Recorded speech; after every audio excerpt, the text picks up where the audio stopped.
Anda sedang mendengarkan Live Restoration Podcast dari Alguskan Nalendra, episode 16.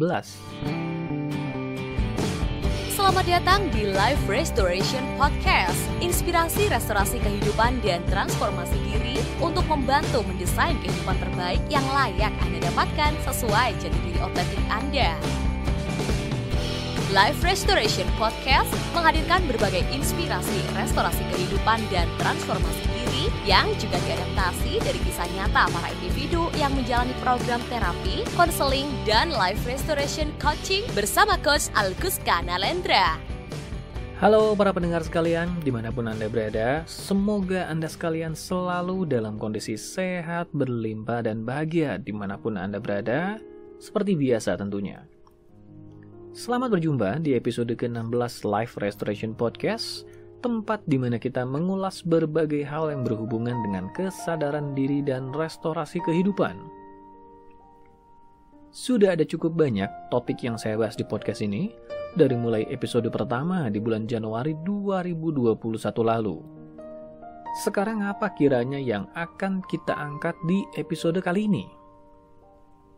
Beberapa waktu ini, saya terlibat diskusi dan pembicaraan seru bersama beberapa rekan sejawat seputar beberapa isu sosial terkini.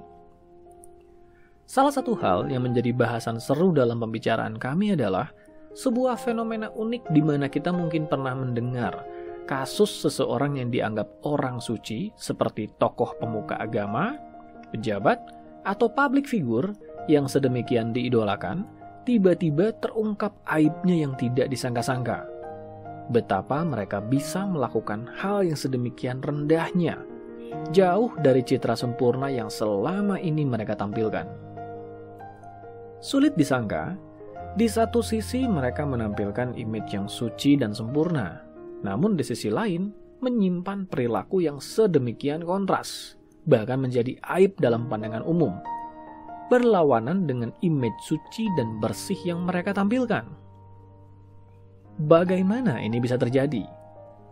Membahas pemahaman yang satu ini mau tidak mau akan mengajak kita membahas fenomena shadow sebagai bagian gelap dalam diri manusia, atau tepatnya, bagian gelap yang tersembunyi dalam ruang kesadaran seseorang, yang dengan nuansa kegelapannya juga siap menggelapkan kehidupan orang itu. Membicarakan shadow mau tidak mau akan mengajak kita memahami lebih jauh alasan-alasan di balik tindakan yang seseorang lakukan, di mana di mata masyarakat hal itu cenderung dianggap tindakan yang tidak bermoral atau berlawanan dengan norma sosial yang berlaku. Mengapa saya katakan berlawanan dengan norma sosial yang berlaku? Karena lain norma sosial, lain juga perilaku yang dianggap salah di lingkungan tersebut.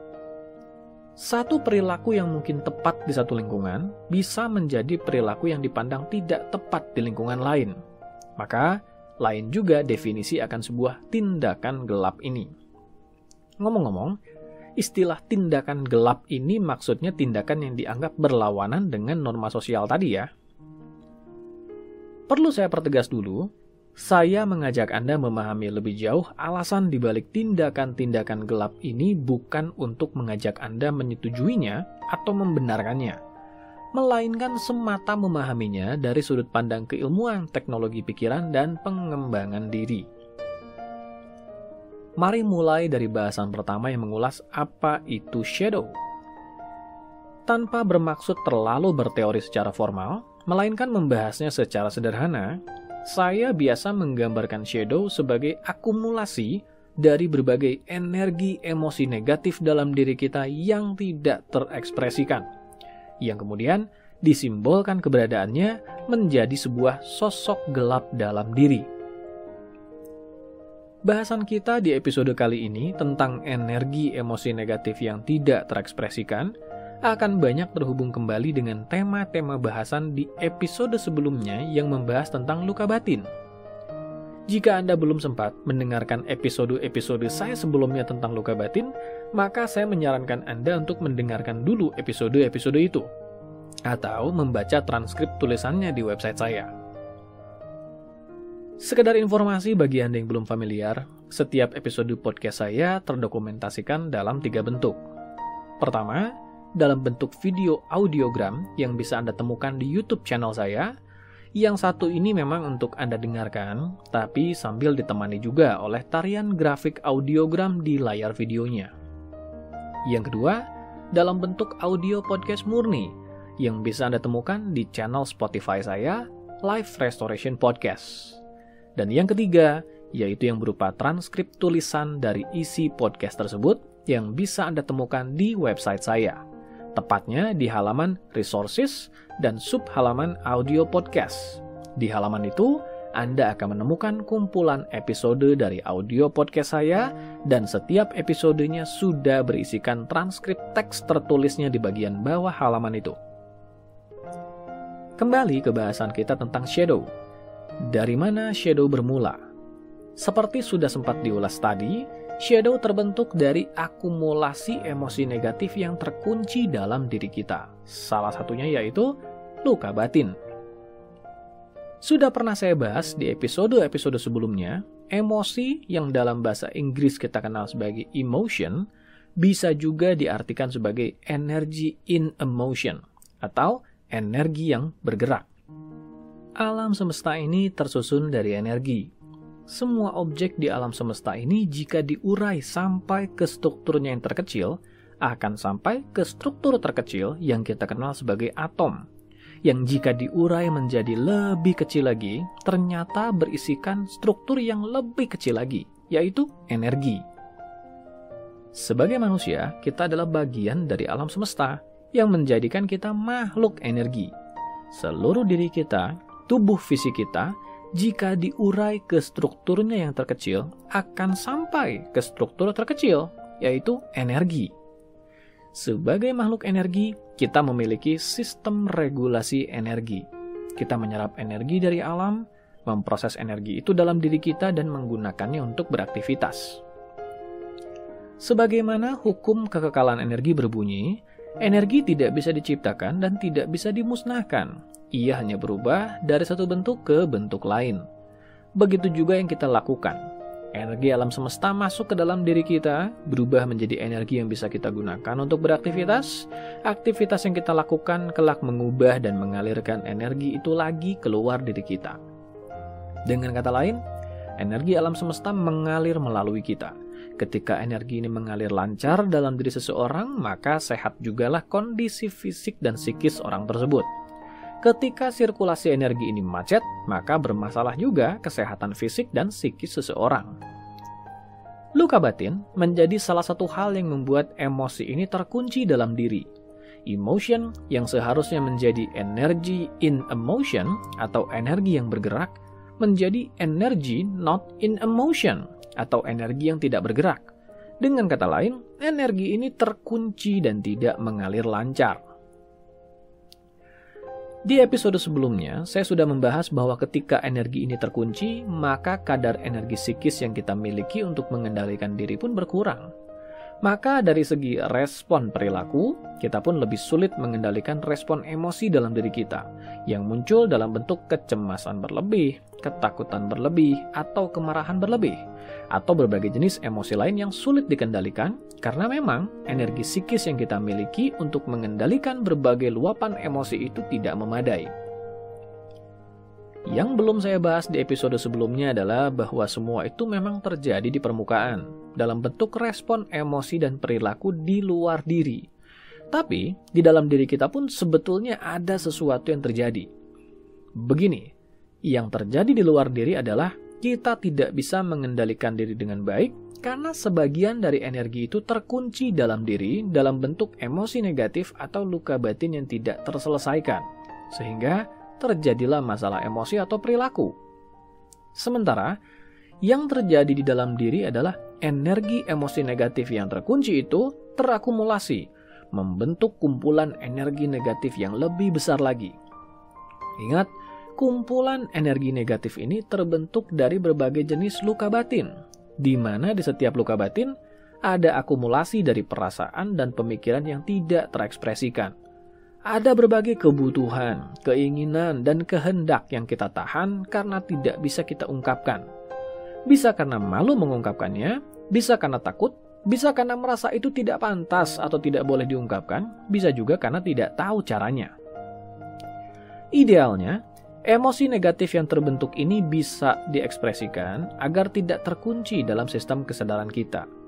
Namun justru hal inilah yang tidak mudah. Ada dogma dan norma sosial yang seolah melarang kita untuk mengekspresikannya dengan mudah. Anda mungkin pernah mendengar istilah, laki-laki tidak boleh menangis, cengeng itu.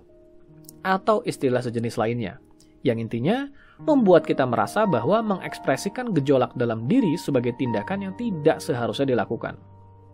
Belum lagi, ada pola didikan di mana orang tua selalu benar, maka anak tidak boleh mengungkapkan keluh kesahnya atau ketidaksetujuannya pada perilaku orang tua meski itu menyakitkannya sekalipun. Maka seiring waktu berlalu, jejak emosi negatif itu terakumulasi, menciptakan sistem energi psikis yang bersifat destruktif dalam diri kita. Bagaimana hal ini bisa destruktif? Begini, salah satu fungsi utama pikiran bawah sadar adalah menata fungsi memori dalam diri kita. Dari waktu ke waktu, kita mengalami peristiwa. Kita merespon peristiwa itu dan merekam memori atas peristiwa itu. Idealnya, segala memori atas peristiwa yang kita alami tertata dengan baik di sistem memori pikiran bawah sadar.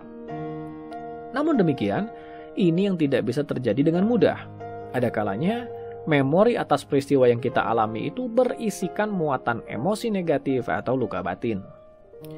Memori yang berisikan emosi negatif ini tidak bisa ditata begitu saja oleh pikiran bawah sadar. Karena jika ia dipaksakan masuk dan dicampur dengan memori lain, maka akan terjadi kekacauan energi dalam sistem psikis. Maka memori dengan emosi negatif ini kemudian dikarantina, agar ia tidak bercampur dengan memori lain. Manusia adalah makhluk yang beroperasi secara holistik. Artinya kita menjalani hidup dengan mengolah energi fisik dan energi psikis. Kita makan dan menyerap nutrisi fisik setiap harinya, maka jadilah energi fisik. Ketika kita makan, namun nutrisi fisik dari makanan itu tidak bisa terserap tubuh, apa yang terjadi? Tubuh akan mengkondisikan agar nutrisi fisik yang tidak bisa diserap itu menjadi zat asing. Dari sinilah kemudian muncul penyakit. Begitu juga energi psikis. Hal ini kita dapatkan dari mengolah memori yang kita alami dan menjadikannya energi baru untuk menjalani hari esok.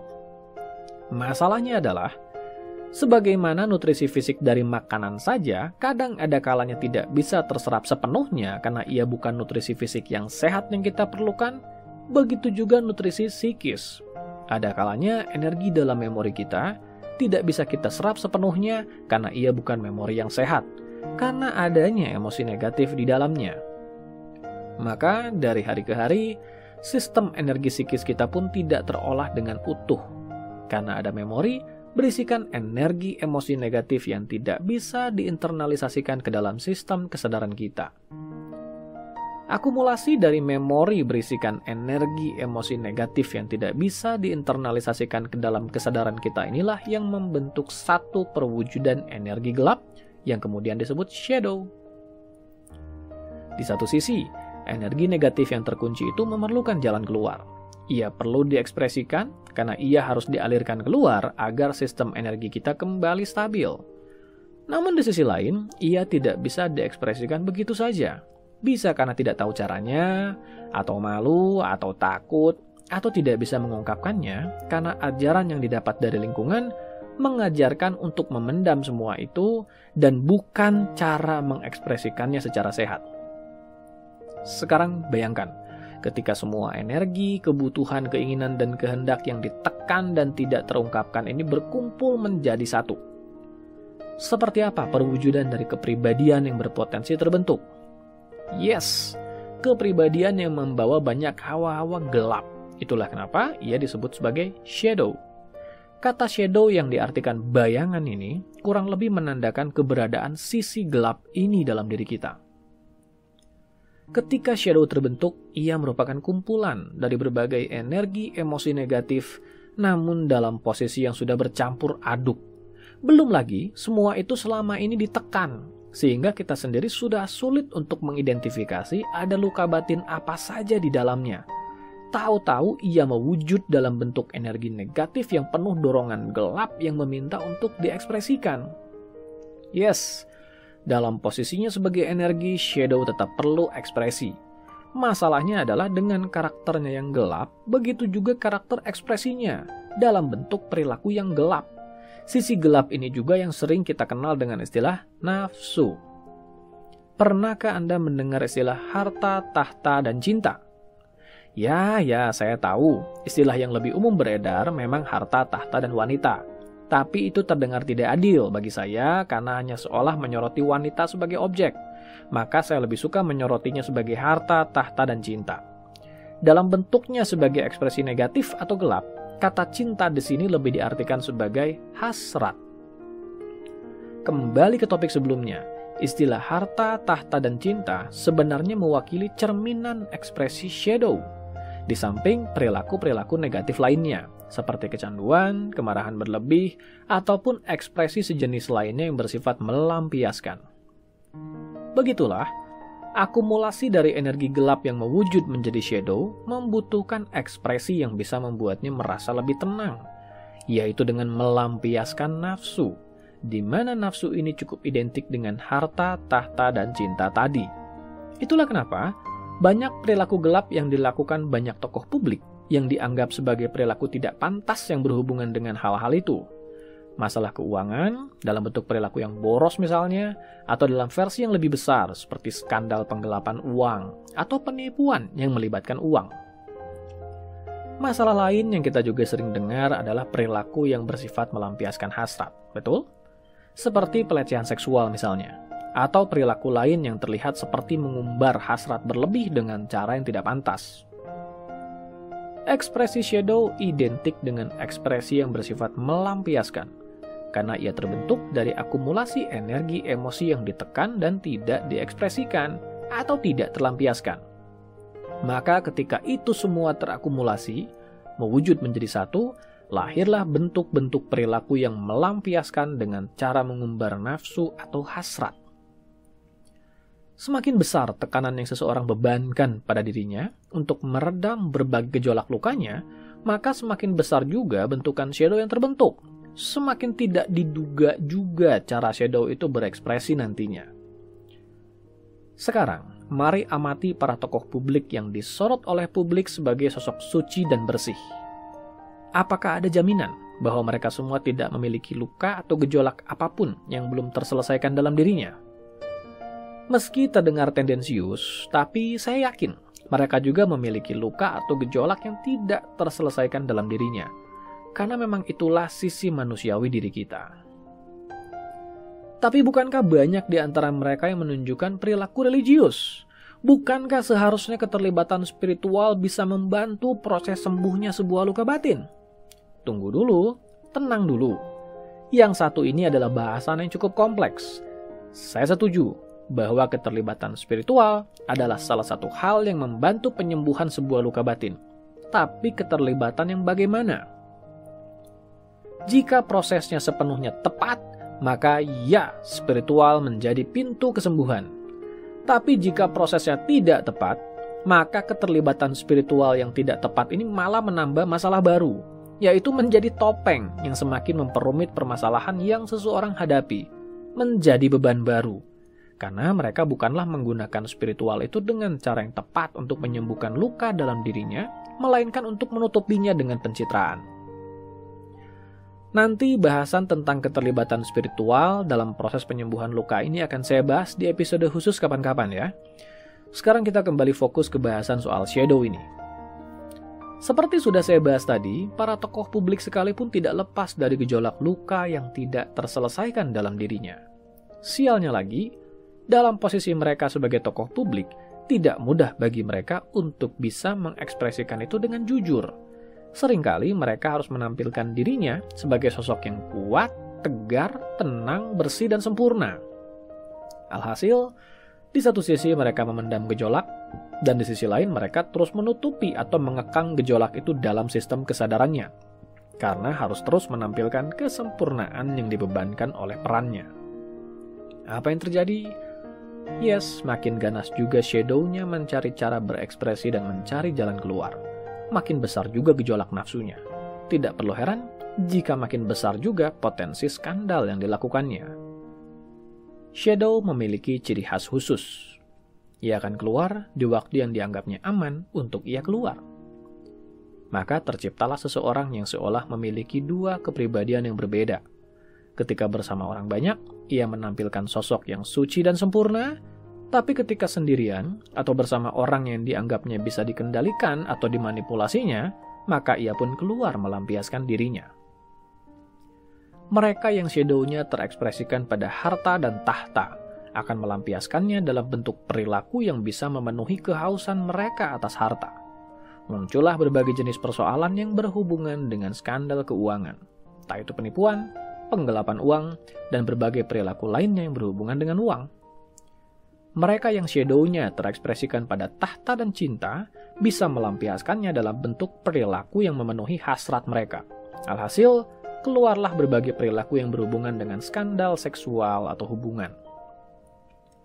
Mengapa tahta terlibat di setiap shadow? Karena tahta dalam hal ini mengacu pada kendali. Perilaku yang merasa bebas dan punya kendali ketika melampiaskan gejolak yang selama ini tertahan. Ingat bahwa shadow merupakan wujud ekspresi dari gejolak yang ditekan selama ini. Karena kita merasa tidak punya kendali atas semua luka batin itu. Maka ketika ia keluar, ia pun ingin keluar dengan memegang kendali. Artinya, perilaku yang dilatari shadow bukan hanya terjadi pada para tokoh publik. Dalam keseharian kita pun kita akan berurusan dengan permasalahan perilaku yang dilatari shadow ini. Seperti perilaku yang kasar, kekerasan dalam rumah tangga, kemarahan berlebih, atau perilaku lainnya yang menandakan kita punya kendali atas sebuah situasi atau atas orang di sekitar kita. Setiap orang punya shadow, dan shadow ini tidak bisa dihilangkan karena merupakan bagian dari komposisi kesadaran kita. Tapi shadow bisa disembuhkan dan didamaikan. Ketika shadow ini mulai tersembuhkan dan kita mulai bisa berdamai dengannya, maka shadow ini akan menjadi sisi penyeimbang kesadaran dalam diri kita. Menjadi sisi aliansi yang membuat diri kita utuh adanya. Ia tetap ada, namun bukan untuk melampiaskan nafsu, melainkan sebagai penyeimbang agar kita waspada dan menjadi pengingat tentang hal-hal yang harus kita sembuhkan lebih jauh dalam hidup kita. Nah, jadi bagaimana cara menyembuhkan dan berdamai dengan shadow ini? Nantikan bahasannya di episode berikutnya. Oke? Dapatkan lebih banyak inspirasi restorasi kehidupan dan transformasi diri dengan ikuti Instagram @alkuska dan YouTube channel Alkuska Nalendra. Kunjungi juga website www.alkuska.com untuk temukan lebih banyak informasi menarik lainnya, termasuk untuk memesan layanan profesional bersama Coach Alkuska Nalendra untuk membantu mendesain kehidupan terbaik yang layak Anda dapatkan sesuai jati diri otentik Anda.